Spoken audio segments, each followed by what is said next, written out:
êtes sur CRTV News et vous regardez l'invité. Avec nous, le manager général de l'agence universitaire de l'innovation basée à Tchang, concepteur de la couveuse néonatale interactive, qui a par ailleurs remporté le prix de l'AFD Digital Challenge.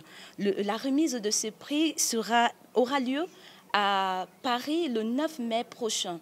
Bonjour. Bonjour madame. Alors, vous nous parlez de l'idée, d'où vous est partie l'idée de la conception de cette couveuse? Alors, je suis à l'université et j'ai l'opportunité de coordonner un projet qui porte sur la volaille, qu'on appelle, c'est un projet intitulé Poulet Label, sur financement C2D.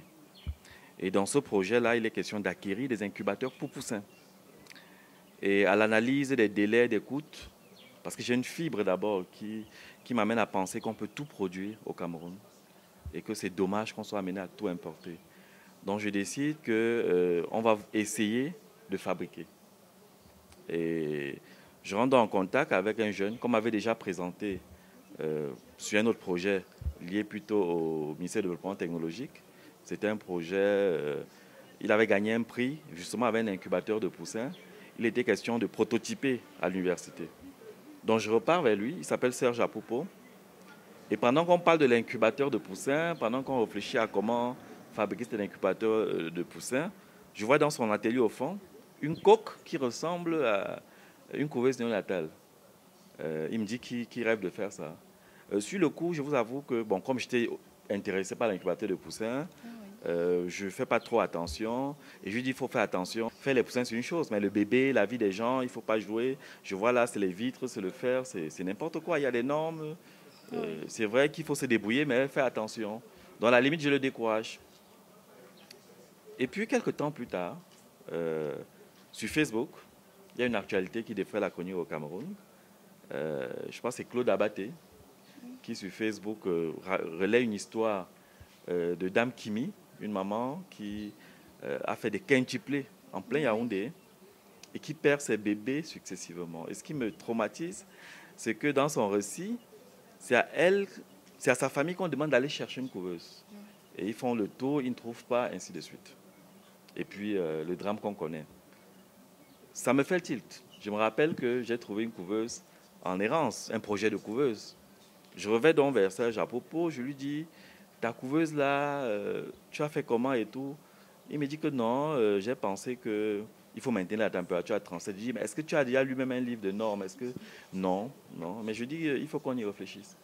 Donc j'associe d'autres collègues à l'université pour qu'on essaie d'y mettre du génie du procédé, pour qu'on décortique quelles sont les fonctions de la couveuse, qu'est-ce qu'il faut donc faire pour y arriver, comment les autres font.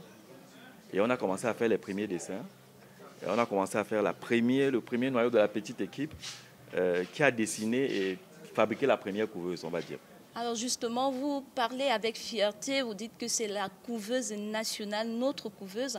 Vous nous avez dit en off que cette couveuse a été fabriquée au Cameroun. Elle est fabriquée au Cameroun. C'est du Total Made in Cameroun. Elle est entièrement, pièce par pièce, fabriquée au Cameroun.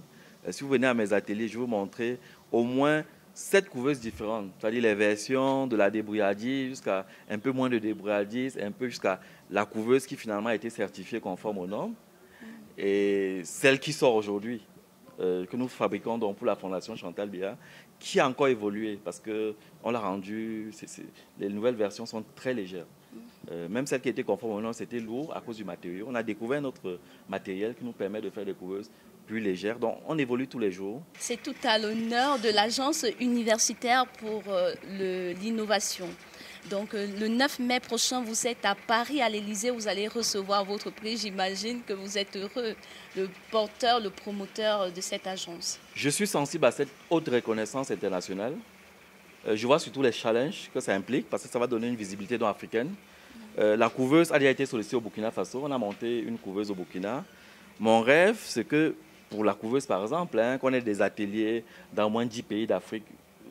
Ma perspective est vraiment panafricaine.